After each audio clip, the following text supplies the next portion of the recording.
Si l'Algérie veut faire la guerre au Maroc, il faut qu'elle assume. Il faut qu'elle assume une fois pour toutes. Et mais pourquoi faire la guerre au Maroc? La position de l'Algérie est une réaction à ce que faisait le Maroc. Qu'est-ce qu'il a fait le Maroc? Faire une alliance avec Israël, à l'Égypte, à le Soudan, à les Émirats, à tous les pays arabes, la Mauritanie. La normalisation avec Israël n'est pas un argument recevable de la part du régime algérien. Mais l'Algérie refuse toute médiation. Le Qatar a proposé sa médiation, mais ils n'ont pas voulu. L'Arabie Saoudite a proposé leur médiation, ils n'ont pas voulu. Tu refuses les médiations. Tu refuses le dialogue.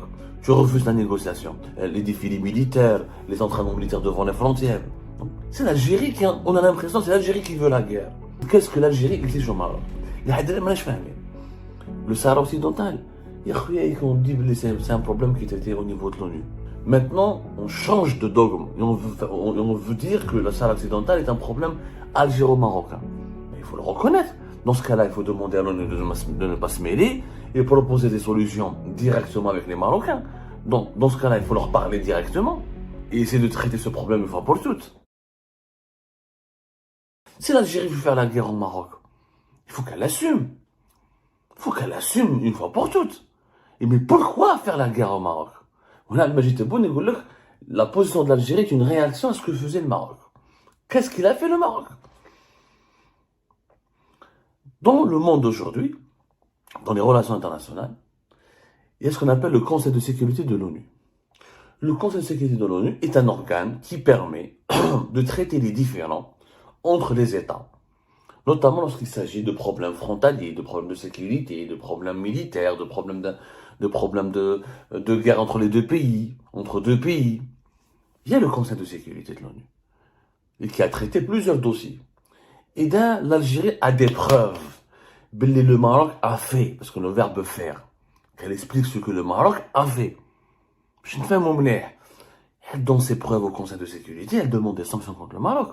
Si le Conseil de sécurité de l'ONU n'intervient pas ou ne sanctionne pas le Maroc à la suite de la présentation des preuves qui doivent être claires, visibles et accablantes de la part de l'Algérie, ce jour-là, l'Algérie pourrait étudier une option défensive militaire.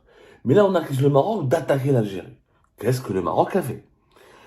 Faire une alliance avec Israël, à l'Égypte, à le Soudan, à les Émirats, à tous les pays arabes, la Mauritanie.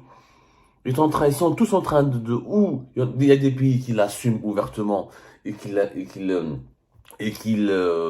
comment dirais-je, qu'ils en font un principe de diplomatie, on a un principe qui régit leurs relations avec le monde extérieur. C'est-à-dire que voilà, on est les amis d'Israël, on a normalisé nos relations, il n'y a pas de problème. Il y a d'autres pays arabes qui le font dans les coulisses de façon hypocrite. Mais je comprends, la normalisation avec Israël n'est pas un argument recevable de la part du régime algérien. L'Algérie a reçu le président de l'Ouganda, Museveni à Alger. Youri Museveni. Il était entre le 12 et le 13 mars à Alger. C'est l'allié africain c'est le meilleur allié africain d'Israël. C'est l'ami des Israéliens en Afrique. Tu me dis, il y a une alliance militaire entre le Maroc et Israël? Oui, c'est une menace, ça peut déstabiliser la région, ça peut créer des tensions régionales. Il faut se plaindre, il faut expliquer, il faut négocier. Il faut poser ça sur la table. Je ne veux pas de base israélienne à mes frontières. Mais ça, c'est des discussions bilatérales. Tu es obligé de parler aux Marocains pour leur exiger cela. Tu recours à une intermédiaire, tu te plains à la Ligue arabe, tu te plains à l'Union africaine. Il te faut si tu veux pas leur parler, si tu veux pas parler au Maroc, il y a des organismes régionaux comme l'Union africaine ou la Ligue arabe qui peuvent servir de médiateurs. Mais l'Algérie refuse toute médiation. Le Qatar a proposé sa médiation, mais ils n'ont pas voulu. L'Arabie Saoudite a proposé leur médiation, ils n'ont pas voulu. La Ligue arabe a proposé sa médiation, ils n'ont pas voulu. Même des courants au sein de l'Union africaine ont voulu faire la médiation. L'Algérie n'a pas voulu. Même le football, la CAF. Le président de la Confédération africaine de football, Patrice Motsepe, il a fait le médiateur. Mais le président de la FIFA. Comment il s'appelle, le président de la FIFA? Ou une médiation. Où ça n'a pas marché. L'Algérie refuse tout principe de discussion. Je parle de Gianni Infantino. Le monde du football a voulu faire une médiation entre l'Algérie et le Maroc. L'Algérie ne l'a pas accepté. Donc, ça n'a pas de sens. Quand tu refuses toute médiation, et quand tu refuses de saisir le Conseil de sécurité, ou des organismes internationaux, ou la régionaux pour te plaindre contre le comportement du Maroc, en donnant des preuves, oui, il y a une alliance militaire entre le Maroc et l'Algérie. Est-ce que cette alliance est entre le Maroc et Israël? Est-ce que cette alliance menace directement l'Algérie? Il faut l'expliquer, il faut faire un dossier, il faut faire des documents, il faut prendre des photos satellites, il faut expliquer ça à la communauté internationale pour la prendre à témoin. C'est ça le véritable jeu diplomatique. Maintenant, tu dis non à tout. Tu diabolises tout ton Maroc. Et tu dis un point de non-retour. Ça veut dire, là, ça met l'Algérie dans la position de l'agresseur. Alors que Tebboune et les dirigeants algériens veulent mettre l'Algérie dans la peau de l'agressé. Or, cette manière de faire est une contradiction. Cette manière de faire est en contradiction totale avec le message que veulent véhiculer les dirigeants algériens. Non, tu refuses les médiations, tu refuses le dialogue, tu refuses la négociation, et tu dis que c'est un point de non-retour. Donc c'est pratiquement une déclaration de guerre. Sans parler des déclarations très guerrières des dirigeants algériens, les défilés militaires, les entraînements militaires devant les frontières. C'est l'Algérie on a l'impression que c'est l'Algérie qui veut la guerre. On a je suis un Algérien objectif. Et il faut se mettre dans la place d'un observateur international. Mais même l'attitude de l'Algérie, on n'y comprend plus rien. On n'y comprend absolument plus rien. Quand on a des choses à reprocher à son voisin, ou là à un autre pays, un État, un tierce État, on fait des démonstrations de preuves, on apporte des explications, on exige des... Qu'est-ce que l'Algérie exige au Maroc? Le Sahara occidental, on dit que c'est un problème qui était au niveau de l'ONU. Et c'est l'ONU qui s'en charge. C'est pas un problème algéro-marocain, c'est un problème onusien de décolonisation d'un territoire non autonome, avec des alternatives qui sont proposées de part et d'autre. L'Algérie doit toujours expliquer que c'est un problème qui est au niveau de l'ONU. Maintenant, on change de dogme et on veut dire que le Sahara occidental est un problème algéro-marocain. Mais il faut le reconnaître. Dans ce cas-là, il faut demander à l'ONU de ne pas se mêler et proposer des solutions directement avec les Marocains. Donc, dans ce cas-là, il faut leur parler directement et essayer de traiter ce problème une fois pour toutes. Qu'est-ce qu'on exige au Maroc? De ne pas traiter avec les Israéliens.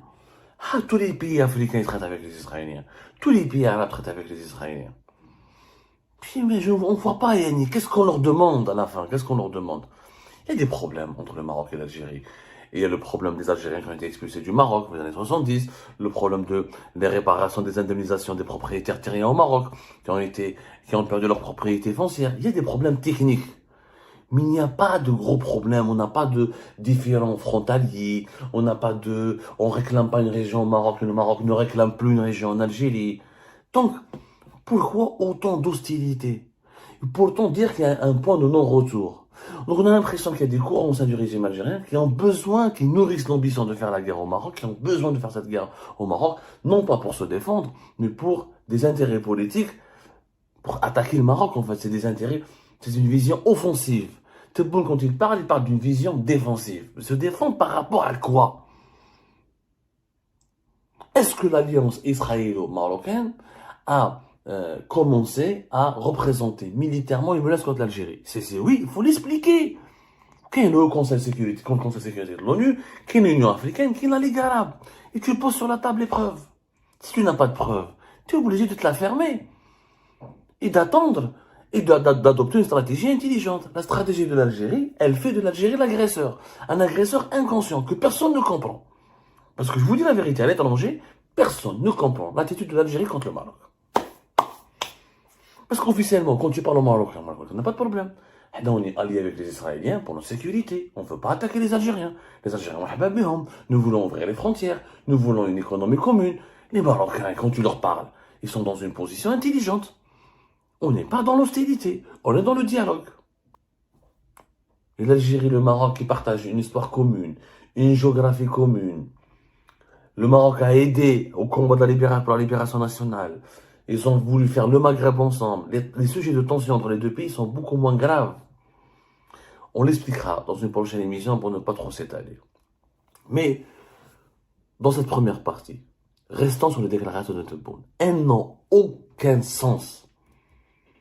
Quand je dis on accuse le Maroc. On n'est pas en train d'étayer ces accusations. On ne fournit pas de preuves.